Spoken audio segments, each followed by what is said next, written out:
Welcome back to the Against All Odds, the Less Than 1% Chance podcast with your host, Rachel Aponte, where we will hear stories of incredible people thriving against all odds. And my hope is that we can all see how life is always happening for us, even when we are the less than 1% chance. Hey, welcome back to Against All Odds, the Less Than 1% Chance podcast with your host, Rachel Aponte. Okay, so full stop. I don't know if you could tell, there's some kind of resemblance. She's a little tanner than I am, but this is my niece, my absolutely gorgeous niece. Her name is Rachel Aponte, and I am just so excited to introduce her to you. I'm just going to quickly go through a little bit of an intro, but honestly, this conversation is going to be between family, so you get a sneak peek into our conversations. Rachel Aponte grew up as the eldest grandchild on both sides of the family, divided by her own birth. Her parents were teenagers when she was born, and when the pregnancy came to light, two once close families fell apart. She grew up navigating a split household, taking on the role of third parent to siblings on both sides and carrying responsibilities no child should have. At 33, she got married, and at her wedding, the two families reconciled. And I've talked about it before. I get a little bit teary-eyed. Reconciled for the first time. Today, Rachel is the Director of Education and Community Engagement at Art Center, New Jersey, and a living reminder that your worth was never tied to your circumstances. Welcome, Rachel. It's so weird to hear you call me Rachel. I know. We have a nickname. We don't have to reveal the nickname, but there's a nickname that we've called her since she was a baby. Yeah. To give a little context, she is 36 and I'm 43. I was real young when she was born. I was an aunt, a titi at a very young age, that it was more like she was my little sister. I was her older sister. And so it was just a way different dynamic. So Rachel, give us a little bit of insight what your Against All Odds story is. Yeah, no, I'm pretty sure I didn't start calling you guys Titi until I was already in middle school or something. That was the dynamic. It was definitely not like aunt niece. As you mentioned, my parents had me very young, so both families moved to Orlando around the same time. And in fact, I found out that they met at the closing for their houses. They bought houses in the same neighborhood. Actually, Abuela told me this a few years ago. Oh, that's interesting. Yeah, they were both moving to Florida from Puerto Rico, and I don't know who closed on their house first, but basically when that couple was finishing signing their papers, the other couple was coming in, and the realtor was like, "Oh, you're both Puerto Rican and you're both buying houses literally on the same street. You guys should be friends." That's crazy. I didn't even know that story. Yeah. That's so crazy. Scoop. Just for the listeners, I am a history person, so I have asked like all the details from all the different people, and especially just considering the circumstances of me coming into the world, I've always been very curious as to learn what people were thinking. And it always started with my parents. I remember at a young age asking them about like what it was like when they were kids and what was it like when I was born and all this stuff. My husband jokes that I'm the keeper of the lore for like my family and his family, because sometimes his family, you know, more. Yeah, his mom and I will be talking about something and I'll be like, "Oh yeah, you told me this story." And he'll be like, "How do you know this story? I didn't know that." I'm like, I ask questions. She's always been a curious one, always. I'm a curious little person. I'm 5 feet tall, guys. So yeah. Anyways, they met at the closing for their houses and then became fast friends. You're coming into a new place you've never lived before. The language is not your first language. You're looking for community, and like Puerto Rican community is like just such a cultural staple, right? Like it's big family oriented, all of that. They were living on the same street. They had kids that were not quite the same age, but similar enough, at least for the for like Older my ones. dad. Yeah, the older ones on your end. Yeah. And the younger one, my uncle and my dad are the same age. My uncle's birthday is 2 months before my dad. In that, the families were friends, they hung out a lot, and I guess something grew between my parents. Yep. As teenagers are going through their teenage things, and a good looking one over here, a good looking one over there. They had a bunch of all the things that you look for when you're a teenager to have in common. They like the same music, they like the same shows. They have both said that they used to talk about the like philosophy of the universe, and so they were like aligned on things that, again, when you're a teenager, that's what you're thinking about. It's like we have things in common. So they had a courtship. They were together and actually broke up. And then shortly after, my mom found out she was pregnant with me. My mom found out she was pregnant with me. There was like a will I, won't I keep the baby? And really mostly because she was like, well, I don't want my parents to find out. And the way for my Again, parents. Puerto Rican household. Right, exactly. Like Puerto Rican household, very strict parents. The cat was let out of the bag from a friend of theirs. Their friend told, I think, her mom, and then her mom called my grandparents, and then there we were. Well, I was there, but I was in the You were I was being baked. But that caused a rift. My dad, young as he was 16, very much was like, I want to take responsibility, I want to have a family, all the things. And my mom was like, well, my parents found out now, so like I guess we're moving forward with this, even though actually my grandpa was very adamant that it was her decision. Like my dad was like, oh, I want to take responsibility, and my grandpa was like, you don't get a say. you don't get to say. Which Yeah. but yeah, he was like, you don't get to say. If she wants to get an abortion, she will get an abortion. And my mom ultimately decided, obviously, not to do that, because here I am. Grateful. However, that did cause a rift in the families. And so from my recollection, like I never ever knew the families as friends. I had heard stories. I had seen a couple pictures Pictures. there. Yeah, I had seen some pictures. And the pictures, honestly, that I had seen mostly were just of the kids, of you guys with my mom or Tio Carlos and all of that. I maybe recall like seeing one picture of actually like the grandpas playing a game or something. But yeah, I could not fathom that these two families were ever friends, because to me, Because it was tumultuous. yeah, it Like was tumultuous. there was not even like being in the same room. I remember for your graduations, Oh yeah, that was like there was some drama. well, there was a lot. Yeah, there was a lot of drama. Yeah. And so it was always like, we're here for the one person that we both care about. Yeah. But there was just a lot of resentment. And I think that, not for anything, but I know my parents were more open to Yeah. like just being around. It doesn't Yeah. matter. We don't Yeah. even have to talk. Yeah. Just be cordial. Right. And it wasn't coming from the other side that Yep. way. Yep. It was tough. I do remember their relationship and how like we Yeah. were always around them. And I remember the fighting in the like Mhm.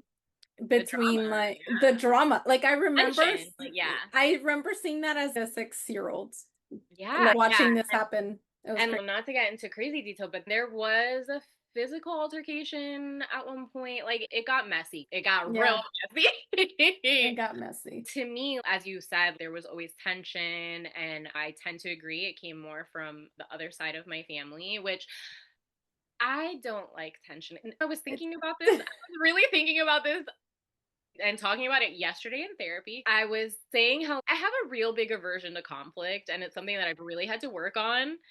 And I'm realizing now that my whole like coming into this world was conflict. it was. Like, no wonder. And I know other people around me that have that trait that I also probably got it from, but I'm just like, wow, yeah, not a coincidence that my coming into the world was riddled in conflict, and I am so averse to conflict. Yeah, it's like your body knows that Yeah. this is not the poison we want Oh, to we're not touch. safe. We don't want to be here. It made things like graduations. It was hard to do things with like my whole family. And the Yeah. thing is that it's not like I was closer to one side than the other. Like, one thing to give my mom credit, she never kept us away from the Aponte side of the family. And in fact, we lived literally 5 minutes away from both sets of grandparents and subsequently everybody that came along with that. And she never tried to stand in the way of us seeing you guys, of us having a relationship with you guys.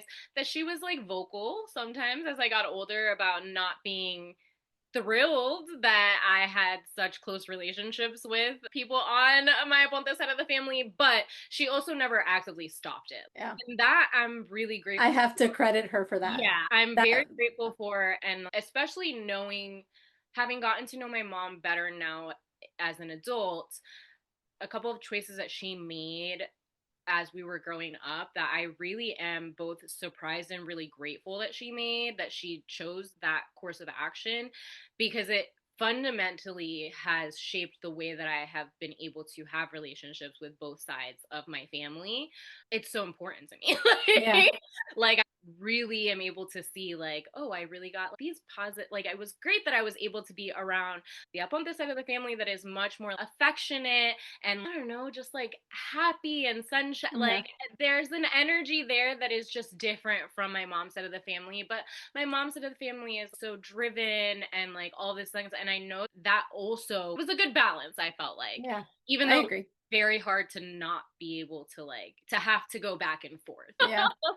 No, I agree. We've always been super affectionate and very loving, and Yeah. like it's a celebration every time like Yeah. anybody comes. So it's always that kind of connection, but I could also see the Maonis side of the family that is very like your drive in school and your career. Like it's all there. It was an amazing, beautiful balance, I think. Yeah, I think so. Definitely. And so how did this shape your relationship with your parents? It's interesting because, as I said, my parents were so young when I was born. And in a lot of ways, that meant that I sometimes was their peer.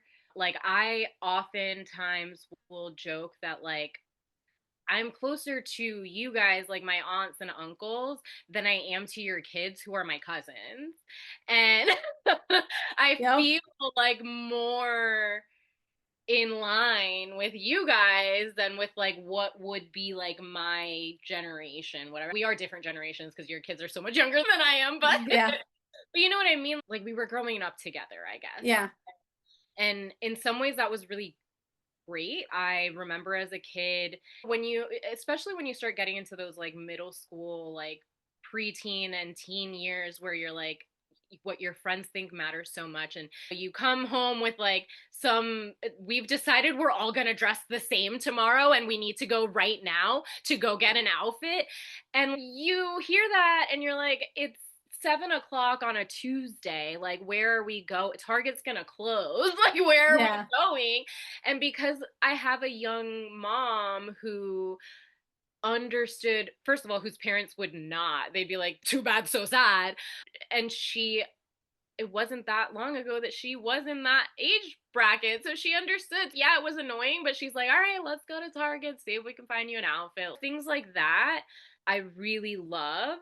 And that, like, my dad liked to play. Like, we played video games with my dad. We would have the most outrageous conversations with my dad about, like, I was learning about predators in school, and we started talking about, like, what if cows were actually predators and the grass was like, run away? You know what I mean? And he would indulge these weird little kid, like, rambles Conversations. because he too was like a kid. Yeah. He liked that silly stuff. So it's like that part of having young parents, like, for a very long time, I was like, well, if I can't be a young parent, then forget it. Like, I liked having young parents. And also, there was a lot of responsibility put on me just for virtue of being the oldest. And again, I was their test kid. I think, as all Mhm. oldest children are, you are the test kid. There is Yes. no manual, there is whatever. And I think that when you're a first time parent and you're a first time parent so young, you're doing a lot of growing up alongside each other. And I think that can get a little complicated and messy, and oftentimes would leave me feeling like I had to, well, somebody has to be the adult here. And I mean, Yeah. I guess today it's me. Yeah, and I saw that happening a lot. But if you think about it, right? And I feel like you just had to grow up so quickly. But if we look at a normal childhood, you're still learning who you are in those critical ages. I've told my kids, please wait until you're at least 25 to have kids because you're still understanding how to even deal with life, your own emotions, your own situations. I think about it. My oldest is the age that I was when I had my second child. Ah, Ugh. yeah, And my second child is about to be the age that I had my first. It's just crazy. I think about Annabelle's as I like, like what is happening with life. I look at Annabelle's, she's about to be 18, and I was 19 when I got married. Like, what the yeah, heck? yeah, And I can't, like, it's so hard to even comprehend now. Like, looking back, I'm like, please wait. I promise yeah, you. yeah, All this essential growth that we do as humans, you're doing it with a massive responsibility of another human. There is either you learn it or you learn it or you're gonna fail through it. And yeah, I feel like you got a lot of the I'm gonna fail through it and grow whenever I'm able to even understand who I am because you don't know who you are at that age. yeah. Yeah, 100%. I think I mentioned this last time we talked. I just turned 36 not too long, 2 months ago. And as I was approaching my birthday, I did some math and I was like, how old was I when my mom was 36? I was 17 when my mom was 36. And the thought of me having a 17-year-old is like, ah, Uh-huh. like, no. Your grandmother was 35 when you were I born. know that was another question and conversation we had because 35. I know, as you know, my other aunt, your younger sister, did my makeup for my wedding. So that summer, her and Abuela came up to do like the test and they stayed for the weekend. And during that, like, is when I really asked, Abuela had just passed away, it hadn't even been a year yet. And Yeah. so I was asking so many questions. And that was one of the things that I asked. I was like, how old were you when I was born? And she's like, I was 35. I was like, I'm 33 and I'm about to get married right now. And you were becoming a grandmother in 2 years. Like, what? I know. Insane. And like, she was very young also, like when she got married and had kids and whatever. But still, even my other grandparents who are older were still only in their early 40s. Like, they, Yeah. they weren't that much older. Yeah. Yeah, It's crazy. it was a crazy time. That just even calculating that, putting it into perspective is crazy. What did that season of struggle teach you that nothing else could? Yeah, I that nothing else could is It's tricky. throwing it is tricky. Yeah. I think I was very responsible. I really had this determination to not repeat the mistakes of my parents to a detriment, but I did really, like, I very much was just like, okay, I just need to prove to everyone that I'm an adult and I got this. And Yep. for the most part, I have been successful, I think, to the detriment of other parts in my life, but that's what therapy is for. Yeah, absolutely. But I think that there was once I set my mind to something, type of determination that I was just like, well, I'm doing this now. Like, this is what we're doing. And like, understanding that, like, as long as I don't repeat the same mistakes, like, I'm on the right track is really more Yeah. I think it's the right track for, for yeah, your goals and your dreams and what you wanted out of life yeah, because I think you saw the opposite side of that coin and yeah. I will I say it really taught me. watching my parents move through their 20s and 30s and 40s and now that they're in their 50s has in a lot of ways shown me oftentimes what I don't want in order to figure out what I do want. So, Yes. like I was able to eliminate a couple of roads because I was like, well, I watched that play out and I didn't really love that. So And that wasn't my cup and of tea. and in this like aspect I do like I have been able to watch a lot of different paths play out in the adults in my life and older adults older than me adults in my life and learn by just watching in a lot of cases, which I think is not always the case. Not everyone can do that. A lot of people it's like, well, yeah, I still have to make the mistake and like then learn from that, which is fine. Everyone learns differently, but I Yeah. have been able to circumvent certain I saw that were like, ooh, That's I'm gonna go this way. I think that has been very valuable, and like both of my parents have been very open. Like as I said, I ask a lot of questions. I'm always very curious, and to their credit, like they've always been very open and honest about their struggles and just yeah. And I think that not always, but I feel like it's been really refreshing to see from the outside looking in, you being able to say, listen, this is where I'm struggling with our relationship, and seeing them take some type of responsibility, accountability for their part in it. And I've had this conversation with your grandparents when I had to approach them. This was before Abuelo passed away, my dad.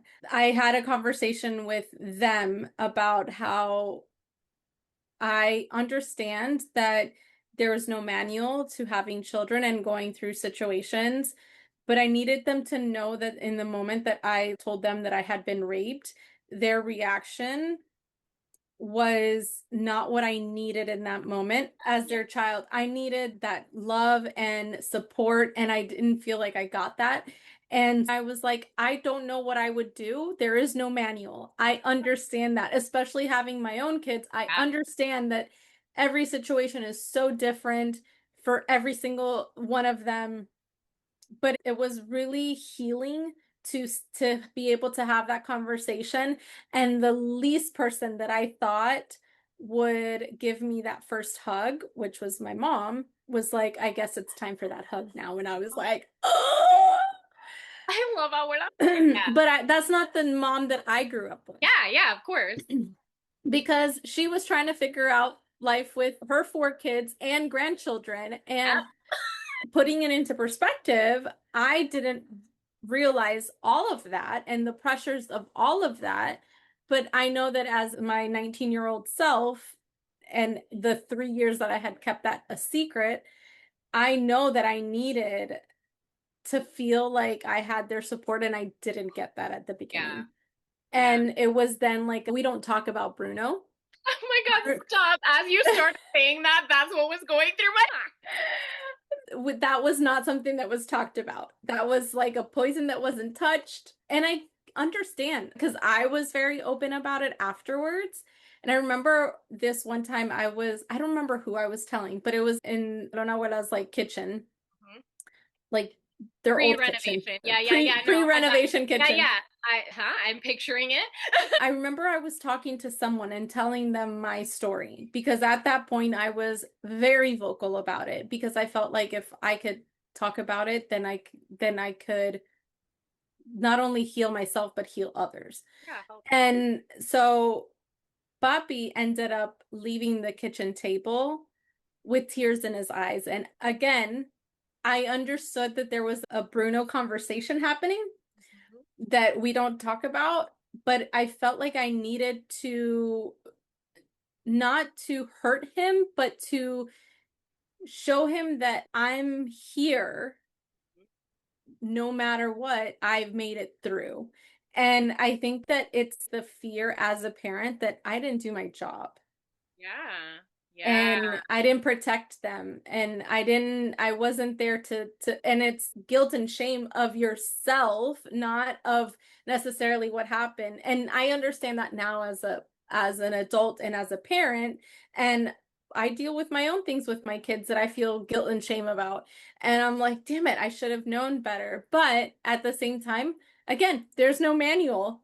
Yeah. And so I feel like I have seen that in your parents, how you've been able to approach them in your own time and in your own way and say, listen, like you weren't here for me in this moment in time, and I needed this from you, and I didn't get that from you, and I need you to know. Yeah. Yeah. There's a couple of different times that my dad and I weren't talking. And in like 2008, I'm certain you facilitated that first conversation between my dad and I after we hadn't been talking for 6 months or something like that. Yep. It was a significant amount of time. And it was at your house visiting you after you had Annabelle's that I was there being like, oh my God, my cousin is so cute. It was She still is the very cute. And you were like, your dad just texted me. And I'm like, okay.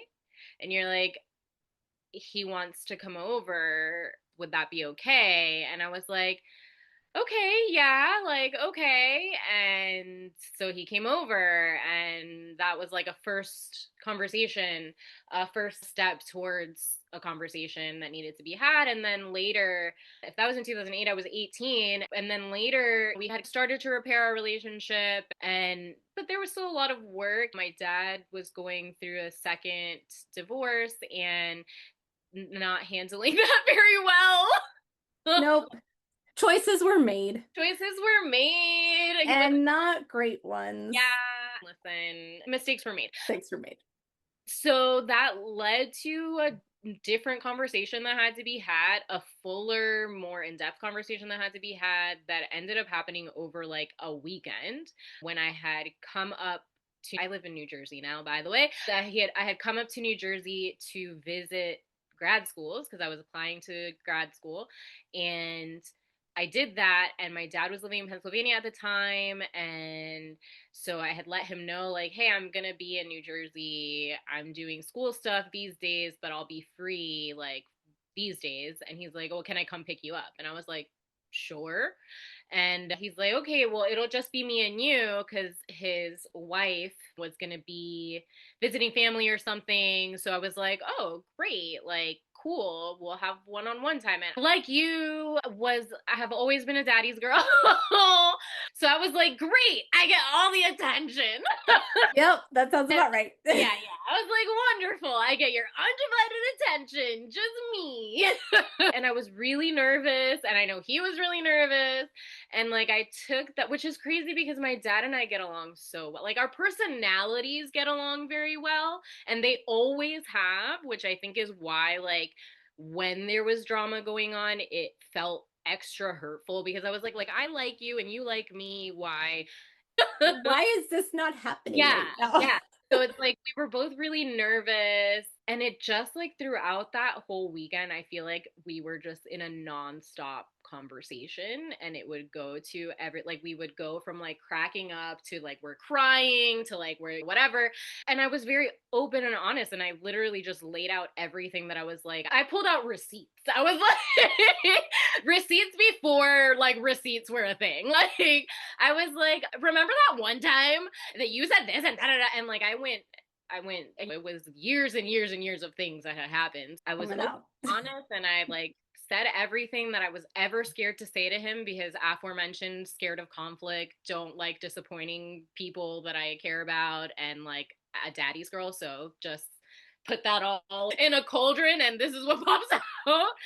I said everything, and again, to like give my dad credit, he never once made an excuse. He never once turned anything around on me. He apologized literally for every single individual thing that I brought up. And the only thing that he would do, and for like certain times, was like, well, this is where my brain was at the time. Like, this is what was going through my head. This is what led to that decision. I know now that was the wrong choice. And that part was very important. Yeah. Because I am all for, I want to understand your perspective. Like, give me your perspective. As I've said, I'm a very curious person. Like, I want to know what makes people tick, like especially those people that I care about, that are like that Yeah. are important to me. I want to know what has led to this decision, because I know that you love me, and like this was messed up. Yeah. Do you want to share what perspective you realized over the last week with me and you? Oh yeah, sure. As I said, I was in preparation for this interview, this podcast, I was binging your podcast because I had not listened to it yet. Sorry, I'm a bad niece. But I has like have been binging from either end, like I said, from like the very beginning and then like the very newest episodes, and I've been working my way towards the middle. And because you are so open with like sharing your story and talking about different things that you've like experienced in your life, and because I know you and I've been around for, yeah, I've been around for some of those things. So I talked specifically with you about an example in 2015 when you were dealing with cancer and dealing with so many other things that you were dealing with at the time. 2015 is also when I moved out of Florida to move to New Jersey and pursue my graduate degree.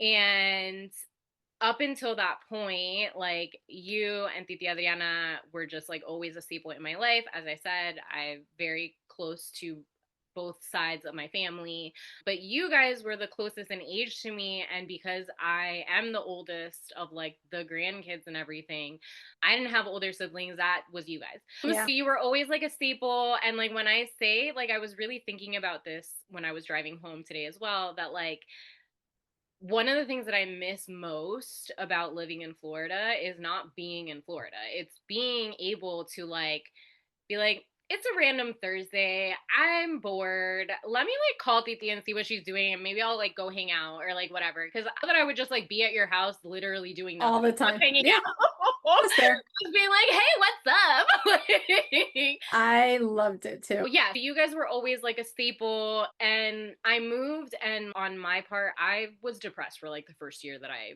lived here. My first time in therapy was at the end of my grad school, like I think my last semester in grad school, or maybe my last year in grad school, because I had lost my community that I didn't even realize that I depended on. Up until that point, life had felt very independent, very like, I don't need nobody, like, whatever, I got this. And then I moved and was like, I don't have nobody and I don't got this. Like, all of Send my help. are, yeah, like, send help. What's going on? I was like that meme of the dog with the coffee and the flames in the back being like, it's fine. I'm fine. Yeah. I was not fine, guys. To me, that's what was going on in my life. I was struggling. I also had been on and off with a guy, and that was like not good. And he wouldn't go away either. And because I was like, well, better the devil you know. I also, and I'm very loyal to a fault. Once I love you type of person. So it was very hard for me to cut that off. And then I was depressed. So I was like, well, like, I'm just looking for something to make me not depressed. It was just like a lot of things that were happening. I had anxiety about leaving my sister, which is like a whole other thing. Yeah. To me, I was like, I'm drowning and I need help, and I don't know how to do this. Like, I don't know how to function. And I felt, from my perspective, that like I was always reaching out to you and looking for you and like calling you and getting very frustrated that it felt like the effort was one-sided. And like, from my perspective, that's what it looked like. Yeah. Even though Fair. I knew some of the things that were going on, I think I not I think I definitely didn't know all of the details. I also didn't ask. I also didn't Fair. ask. Not many people did. And in listening now to like I said, where these episodes where you're talking about certain things that I'm like, yeah, I remember that, but I didn't know that. Like I didn't dig deep. Like I didn't have empathy. I was like, I'm going through stuff and you're not here for me, so I'm like done now. That has like led to just like, again, different times of like being closer or being more disconnected. And I just like, I don't know, like that was a defense mechanism choice that I made, of like, I've had too many adults in my life hurt me and like not be consistent and disappear and whatever, and I can't deal with more of that. So Yeah. I'm gonna push you away before like you've pushed me Yeah, away. which is it's a normal reaction. And yeah, you had a lot of adults in your life disappoint you and hurt you. Totally understood. And I think that it's funny that you mentioned that because like I told you, I had other people that were like that dropped me and it was a moment of like yes, there was cancer, there was surgery, there was depression, there was Crazy because we were depressed at the same time and didn't even know it. isn't that crazy? There was financial stress. That was my health was deteriorating. Like, and then on top of that, I ended up with a full hysterectomy that year. Isabel had been diagnosed bipolar that year. Esteban was cheating on me that year. Like it Yeah, was the year of like all the yeah, hells. yeah, And I was like, listen, I'm just gonna go one foot in front of the yeah, other because these kids need me here. yeah, I can't take on anything else. You weren't the only person that just was like, I'm not even gonna yeah, like attempt to reach out because it does feel one-sided. And granted, I own the fact that it was totally one-sided because my focus was like one foot in front of the other. yeah, It's so funny when we look back at things and see things in a different perspective yeah, or hear things in a different perspective and like your relationship with your dad, I've seen that flourish and it makes my heart so happy because I know you're like me and daddy's girl and the amount of things I would do to just have my dad here again. yeah. No, Um I totally love to see that relationship cultivated and growing and still with ups and downs, but still strong.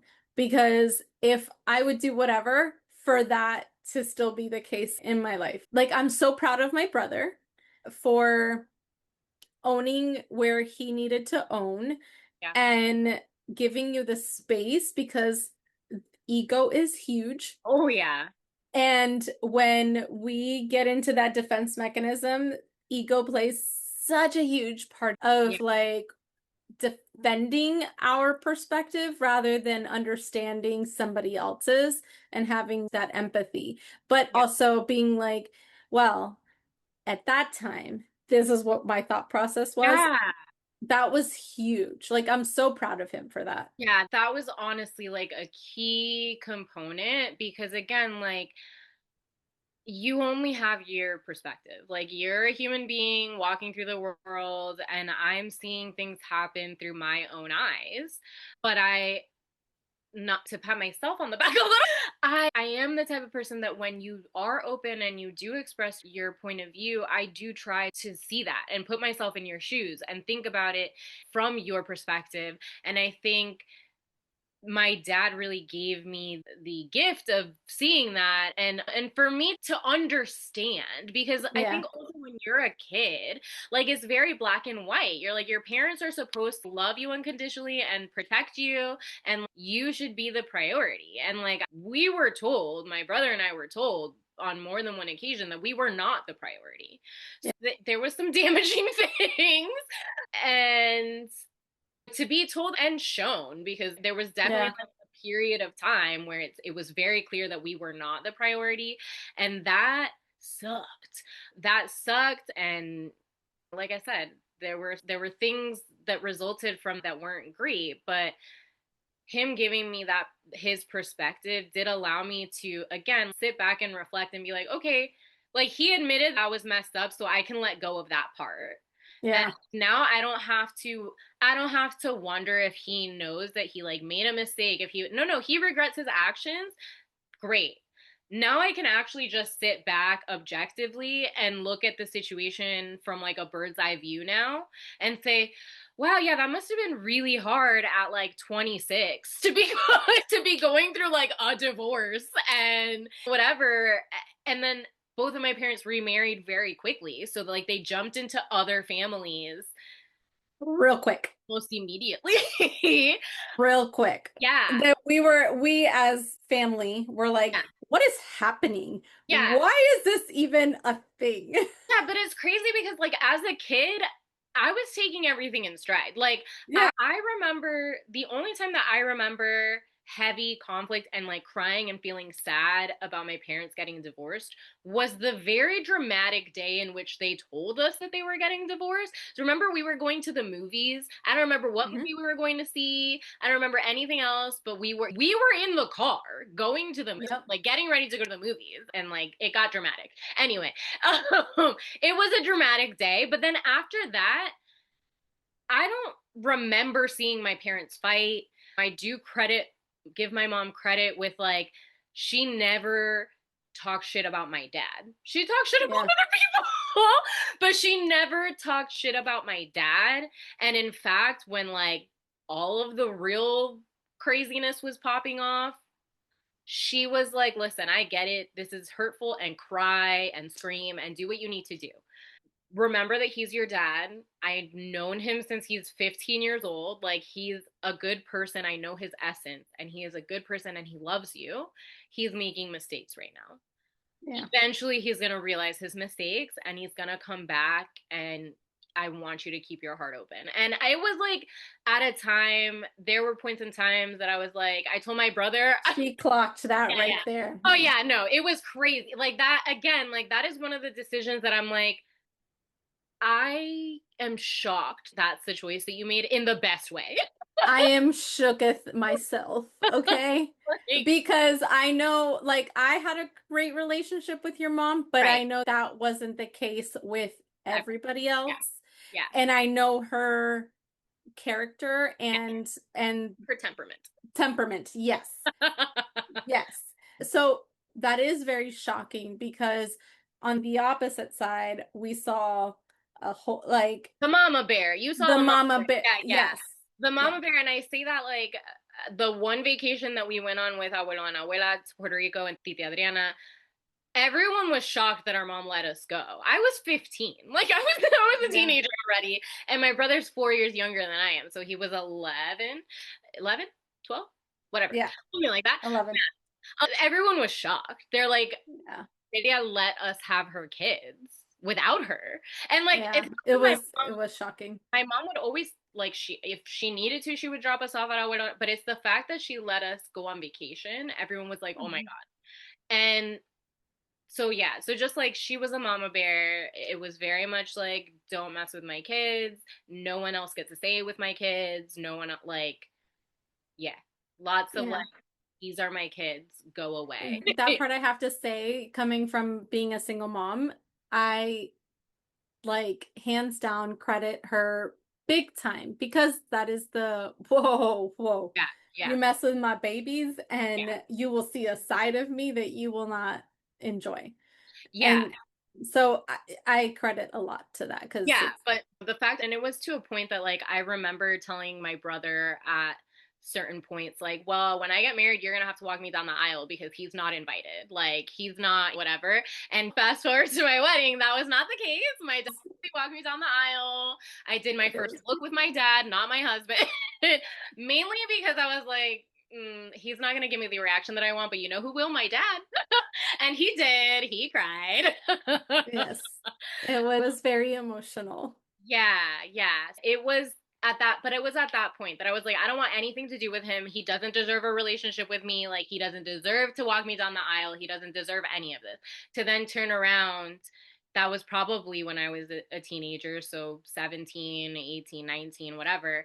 To then turn around at 33 and it be like so important for me to have my dad walk me down the aisle and like I had that moment. So at my venue, we had the stairs coming down, and it was that like what a girl wants moment. That is why the stairs happened because I was like, I want my dad waiting for me at the bottom of the stairs because it was that like, oh, this is the relationship I wanted always. Like Yeah. it was the best. Her wedding was very healing overall for so many Yeah, like no, even the rehearsal dinner, Eric and I have a picture with our three living grandparents at that point, and we looked at each other and we're like, I how. never thought that this would be a thing. And then the next day after the wedding, when we went and ended up having dinner all together, like the grandparents and you and Titi Adriana and everyone, I just like, I feel like you and myself and Titi Adriana looked at each other so many We're times. like, What what is is happening? happening? We're in an alternate dimension right now. Like, what is going on? They're joking. Like, I don't, what?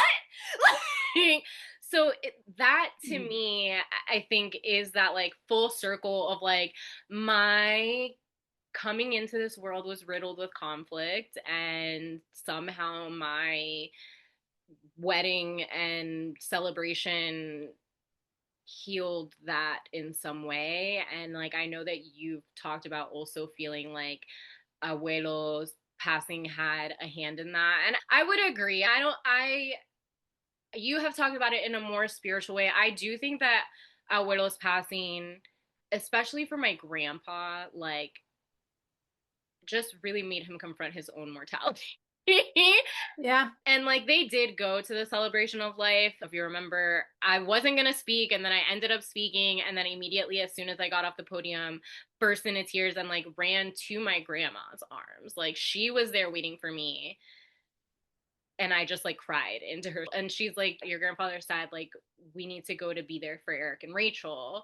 And like, that was huge. Like, yeah, Just remembering. yeah, that was huge. And then the fact that I have a picture of, so at my wedding, I had hidden a little cardinal on the centerpiece for like the Aponte table. And when Abuela saw it, she started crying. And I have a picture of my grandpa consoling Abuela. Which, again, And like, yeah. so he is not the most Oh yeah, emotional so sorry. person. Just to like, so that's not true. He is a very emotional person. He does not express his emotions in a healthy No, way. He's a it's very stoic person, and he's not a stoic. touchy person. He's so like when so we talked about earlier, the Aponte side of my family is where I feel like I got my very affectionate, very physical touch. I feel like when we are all together, we're all on top of each other all the time, Yeah, which is like I do see from the outside in a little crazy to like witness because we are just like, give me. all the time. As someone who married a non-hugger, I can see now like how, oh yeah, I guess we are all over each other. All But good. regardless, my mom's parents and my grandpa really specifically is the opposite. Like I remember as a kid, I spent a lot of time with them. Like I spent so much time with my grandparents, with both sides of my family, but I did spend a considerable amount of time with my mom's parents and a lot of time where it was just the three of us. Yeah. And I remember as a kid, like 7, 8 years old, having the thought of like, I want to tell Tito that I love him, but being scared, like being nervous to do so, because it's just not something that, like, I've never seen them kiss, and abuelo and abuela have like pictures kiss like every year. Kissing. Yeah. Yep. So it was All the like time. just two very opposite sides of the spectrum in terms of physical affection. My grandma was definitely way more physically affectionate with us. Like I definitely will always like go and love on her and hug on her and like whatever, I don't care. She would rub my belly when I was sick and like whatever, it didn't matter. But my grandpa was like this total different like Very stoic. You yeah, said the very that's like the perfect stoic. word. He has You RBF also. all the time. And it's like it's not he's not angry all the time. He truly just has RBF. Like really. Yeah. And doesn't care to please anybody else. He's just in his He own, is himself. yeah, fully. And To see that he went and like hugged my mom to console her mhm, was number one yeah. shocking in so many ways because I remember the full opposite spectrum. Yeah. And so to see this like yeah, I feel like he definitely came to realization with his mortality and that my dad was younger than him if I'm not mistaken. No, Maybe no, no. there Your there abuelo was the oldest. My grandma's 1 year younger than him, and my and grandpa then 1 year younger than. Yeah, so got abuelo it. was Okay. 6 years older. So like Yeah, again, still right around that age and thankfully your grandfather is here and yeah, healthy and whatever. yeah, But yeah, you come to grips to like look at someone that your baby, right? Because he adores you. yeah. adores, and it was just so beautiful. Like I can't even, it was just such a crazy, amazing moment. Oh, and I do want to clarify. So while I did come in like to this world and there was a lot of conflict that happened, none of that ever fell on me. Like No, everyone always loved me. I never felt anything but love. which is why when she cannot handle that, like Oh yeah, I when someone is not like obsessed we with used no, I we used to yeah, oh, you can say it. okay, They used to so joke that I peed on people for no, because like I the am like claim. I have to be the favorite. It's true. Listen, it happens in my own relationship. I'm like, hello, I'm not getting enough attention.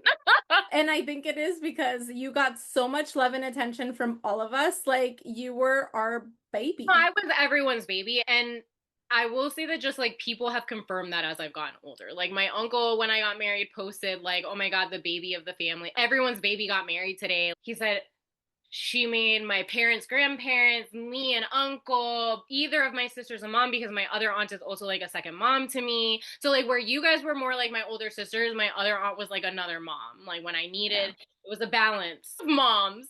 It's like yeah, I was, and my grandma, I visited them last year in Spain and got to spend 2 weeks with them, just the three of us, and it was freaking amazing. And again, the way that I did with Abuela, like I started asking my grandma so many questions, and because I am fully an adult now.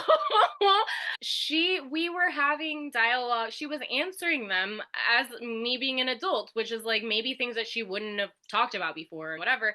And she even said, she's like, of all the grandkids, you're the only one that I always mess up and call. Like when she's talking about my grandpa to me, she always calls him tu papa. I mean tu abuelo.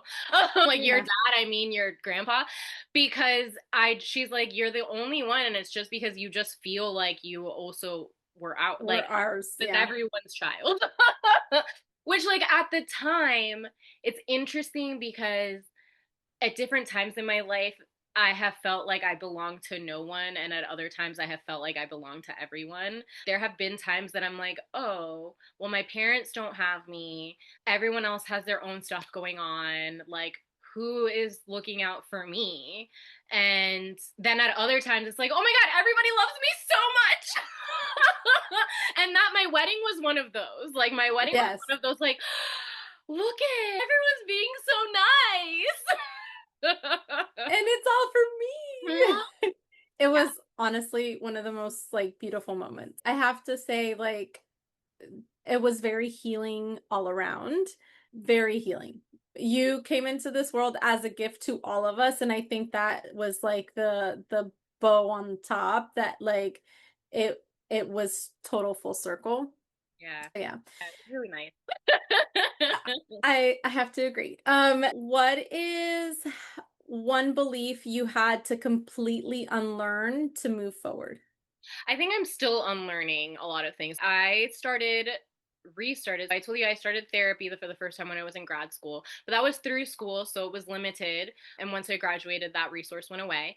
When the year that we got married, my best friend, Patty, recommended for me to do therapy before the wedding. Because I'm a very anxious person, as we talked about, there had already been events in which there was conflict between like events in which I was wanting to have like everyone, and it was just like there was tension and there was conflict and whatever. She's like, start doing therapy now because it's only going to get more stressful the closer that you get to the date, and like I want you to enjoy your day. And honestly, like there's a reason she's my best friend. Like that was the best advice. I started going to therapy earlier that year, I think in like March or April.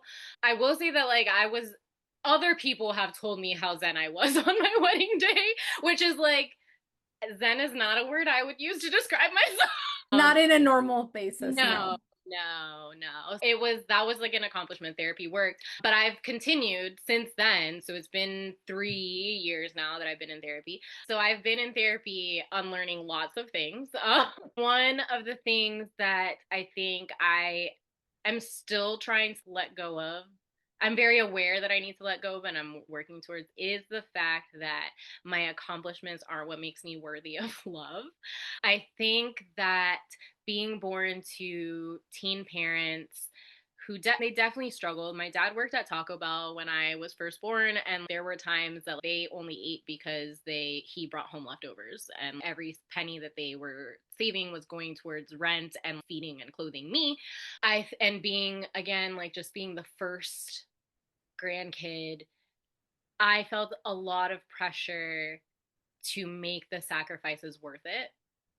And I didn't realize that I was feeling that pressure. I didn't realize, like, I don't think anyone was purposefully putting that on me. I think I internalized just a lot of messaging of my parents also never ever made it.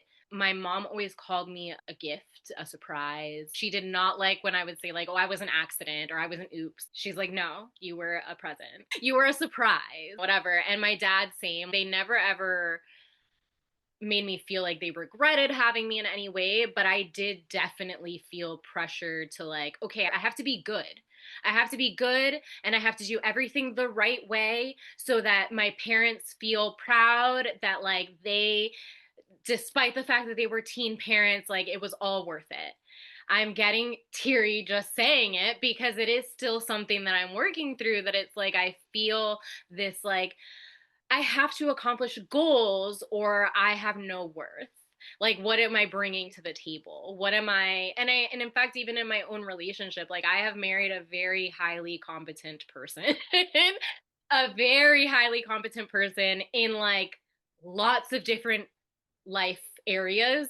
I often will find myself like, you do everything and, like, you have to let me do something, or what am I bringing to the table? And so, like, trying to, like, understand that just me being at the table is enough. And that is, I think, the most pressing self-defeating belief that I'm trying to unlearn and, like, have little by little, piece by piece, started unlearning. And I think in different areas of my life I've been able to really be like, yeah, let go of that. And there's Yeah. still some areas that I'm, like, untangling and trying Yeah. to, again, just, like, figure out who I am independent of that start. My story has always been so wrapped up for me in my parents' story, and, Yeah. like, trying to build my own and understand, like, what is just me. Yeah. Who is Rachel? Just Yeah. Rachel. Yeah. I think you're pretty amazing. What would you tell the version of yourself in your hardest moment? You're enough. Like, you are enough just the way that you are. You're not too much. You're not too little. You're just enough. Yeah. Yeah. Yeah. I love that. What habit or daily practice has been most transformative for you? Yeah. I was really thinking about this question. I was at first like, I don't think I have, like, a daily practice. What I have realized is that I have implemented a wind down routine to my night. I, in college, developed, like, really trouble sleeping, anxiety, whatever, stress, and it just, like, never really went away. And in this past year, I'm a very emotional person. Yeah, she is. I came by it honestly because both sides of my family be emotioning, just in different ways. Yes. But I often will let those emotions hijack my entire being. And so I worked on implementing an emotional hygiene routine. And when I am in very stressful moments, I go back to that. But I don't do that consistently. What I do consistently, though, is at 10 p.m., that's the end of it. If we're not watching any more shows, we're like, we're getting ready for bed. And that doesn't mean we're getting ready to sleep, we're getting ready for bed. So we're brushing our teeth, we're washing our face, we're doing our skincare, whatever, and then we're gonna read, like, a chapter of a book to just, like, get us ready for sleep time. I don't let anyone interrupt my wind down. Hunter doesn't get to interrupt my wind down. Like, we'll be in the middle of watching, because you find shows that you watch together, and it's like, let's watch another episode, and I'm like, it's too close to 10. We're gonna go into my wind down. The only person that I ever flex it for is the bestie, because she has a child, so we get to FaceTime only occasionally, and so I'm like, fine, You, I will interrupt the wind down for, but generally, like everybody knows 10 p.m. wind down starts. Like I've clocked out. That's perfect because it does. It prepares you to just like Yeah, calm and all like of the I emotions. sleep better because I'm not coming to bed and trying to then shut off. Like I've already prepared myself for That's relaxation and sleep. And so my beautiful. sleep, I love it. I love it so much. And then what does success mean to you now versus before your journey? yeah, I think I touched on it prior to therapy and everything. It's my self worth has been very, for me, defined by my accomplishments. I went to community college and then transferred to a university. And guess what? The statistics of a transfer at that time, finishing their 4 year degree, was very low. And especially finishing it in like what the normal 4 years was. And so I did it in 4 years because I was like, forget it, I'm doing it. I went to UCF and like jokingly people say like UCF stands for you can't finish. I did finish. Like but that was like, and again, like not to take away from those accomplishments, I feel very proud of the fact that I went to college twice and did things, and I've done a lot of stuff. Like I am in the career right now. This is the career that I left Florida to have. Like so I feel proud of those things, but it's really just learning that those aren't the things that make me who I am. That like I said, I'm still on that journey trying to unlearn that. Yeah. Yeah, my accomplishments are not the things that I can write down on a piece of paper. The milestones are not like what makes me worthy of love. It's not why I'm everyone's favorite. Like I said, I'm still working on it, but I'm aware, and that's the first step, I Yeah. think. Yeah. So for those that are like not watching and they're just listening, I just like full on like tears came popped into my face. Thanks. Cause yeah, I agree. She's always been such a go-getter, and it's so hard sometimes to see someone that you love and you know is like a sparkling star just within herself, not feel like what she's done is enough. Yeah. And yeah, so it's one thing you want listeners to walk away from feeling or knowing. Be yourself, you are enough. Like I have really struggled with feeling like I'm too much, like I take up too much space, which is wild because I'm, as I said, I'm tiny, I'm 5 feet tall, but I give off taller person energy. Absolutely. I have had multiple people be like, you're only 5 feet tall, like I swore you were taller, and I'm like, nah, I'm just loud. A Like, whole lot of personality. yeah, I do have a big personality, and I think in different points in my life that has been a negative. Like that has felt like a drawback. Like I need to be smaller, I need to not be so loud and not take up so much space and whatever. And no, take up space, be yourself. Like I think I'm learning that being loud and being big, it doesn't have to be a negative thing. I have seen that personality type in a negative light in other people in my life. So I immediately, when I recognized it in myself, was like, that's negative. We have to stop that. And I think I'm in a place where I'm like, no, no, we just don't want to fall into what the shadow part of that Yeah. trait is, but like lean into what the, as you said, like the shiny part of that trait is. It makes me good at my job. Like Hmm. I am in front of teenagers don't care about anything, Agreed. anything. I know I have one here. And like they have complimented me, they have sought me out, and I'm not even the one that is doing their, I work at an arts institution and I'm not even the one that is doing their projects with them. I'm just there, like I'm greeting them, I'm sometimes I'm doing tours, but I'm not like their main person. And they will be like, miss, like that's a great outfit, miss, like I'm just like, oh, okay, like if the teenagers are saying this is good, the youth This is is good. a good thing. Yeah. Yeah, I think no, I'm it clocking it. I'm clocking it with the teens. yeah, yeah, yeah. But I think yeah, just like be yourself and like lean into those things. Again, find the positive aspects of those traits that you maybe have seen in a negative light. I also grew up with a lot of you're too emotional and you're too sensitive. And now I'm just like, yeah, I'm very emotional and I'm very sensitive, but guess what? That makes me so empathetic and that makes me so good at being around people and being able to read a room and being able to, I worked a lot in customer service, so that's very helpful for that. It's made me good at the things that I've done and that I've Yeah. pursued. Yeah, just like lean into, be happy with who you are, and I guess challenge yourself to lean into those traits that you at first feel are negative and find the shiny aspect of them. Yes, I love that. All right. Anything else before we wrap up? This has been so amazing. No, I think we talked about so many fun little parts of my life, of our lives intertwined, and now we have to talk offline more.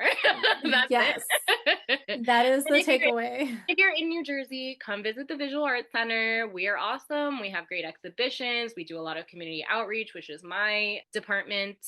We work with a lot of Latino students, so my Spanish has definitely come in handy and gotten better. But yeah, come visit. We And are, I'll put the links yeah, yeah. in the description and the show notes. I'll have anything that you can connect with Rachel on there. And honestly, this has been so amazing. I loved reconnecting, but in a way that it was like down memory lane as well. Because typically, like, I interview people that I don't know, Yeah. and this has been like, oh yeah, I could say a little bit about this because I Yeah. know. Yeah, like I feel like you're normally listening to podcasters and you're like, oh, I feel like I know you, but I don't really know you. And in this case, it's like, no, I do know you. I for real know you. Yeah. Thank you so much for listening in. Rachel, thank you so much for jumping on with me today. I so appreciate it. And I hope that you all enjoyed our conversation and our memory lane. I hope you have an amazing rest of your day. Peace out, guys. Love your life. Bye.